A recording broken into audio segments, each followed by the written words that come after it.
Hey, welcome to Just Cook with Michael. Today we're going to make a Portuguese classic sandwich called Prego.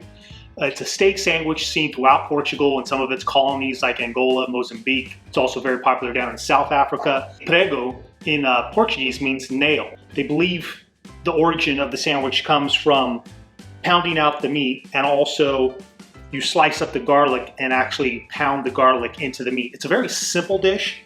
Check out these ingredients: just garlic, salt, pepper. That's the essentials. Some recipes also put some bay leaf, like smash some bay leaf into the steak, grill it, and then you remove those bay leaf pieces when you're done because they really don't break down through cooking. But it's delicious. I've had it when I've been to Madeira Island. Very popular. Any place you have lunch especially, you'll always see a Prego sandwich there. It's traditionally served on a Portuguese roll. Today I'm gonna have the Prego sandwich on a bread called pão secos. That is a bread traditional to Portugal. I also have a video on that if you want to watch that. Or bolo de caco is another bread recipe it can be served on, and that is also on my playlist.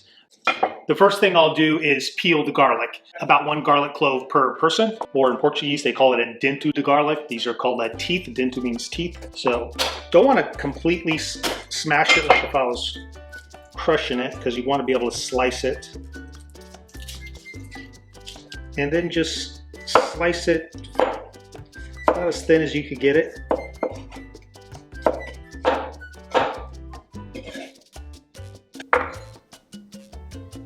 Next, each Prego sandwich will get some bay leaf.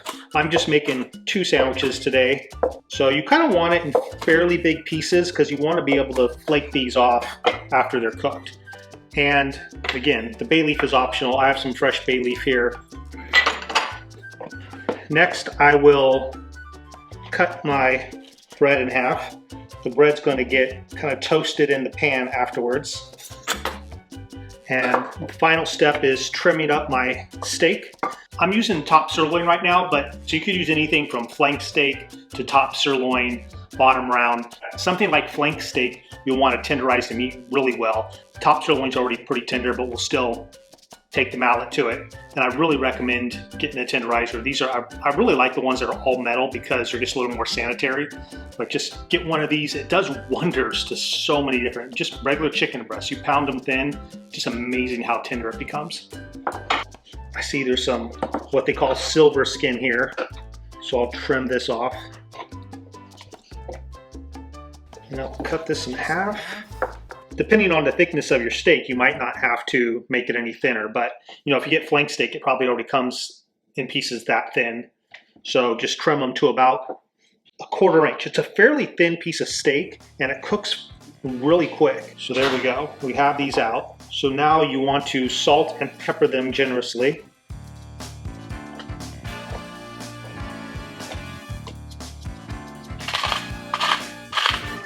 So after your steak is salt and peppered, you want to pound it down to less than 1/8 of an inch, so really thin. So if you don't have a mallet like this, you could even use the back of a heavy pan, like if you have a small frying pan, or cover like a hammer in some aluminum foil and plastic wrap, and you could use that also.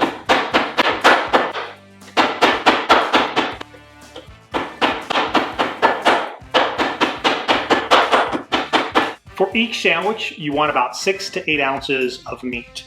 Now that the steaks are pounded out, we'll kind of put in our garlic there.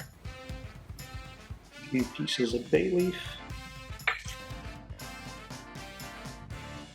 And now you want to be a little more gentle and just kind of pound the garlic into the meat.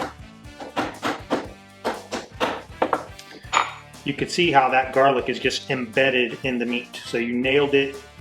You got the Prego, I guess would be the garlic in this case, the nail, and you kind of hammer the nail into the meat. We're going to put in some extra virgin olive oil.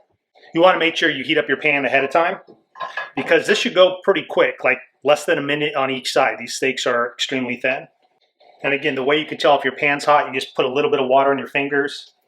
It's sizzling a little bit, but just a tiny bit, so I'm going to give it another 30 seconds.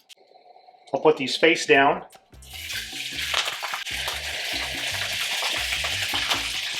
This already smells incredible. I smell the garlic and the extra virgin olive oil. Can't wait to try it. So that's been about a minute.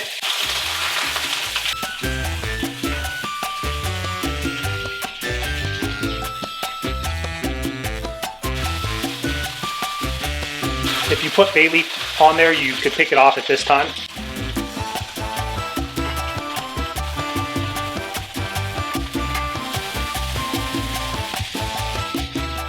And now after you're done cooking it, put your bread in the pan with the olive oil. Let it soak up all that deliciousness. I'll put a little more extra virgin olive oil in the pan. And just let that toast for about probably 30 seconds to a minute, and then you're all done.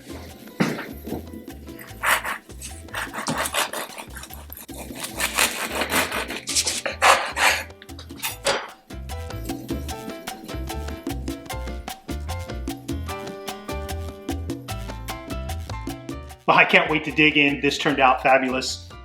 Super simple. Like some of the finest dishes in the world, I think, are these simple ones where limited ingredients, limited preparation, but just come together so well. So enjoy this. Go out and cook with someone you love.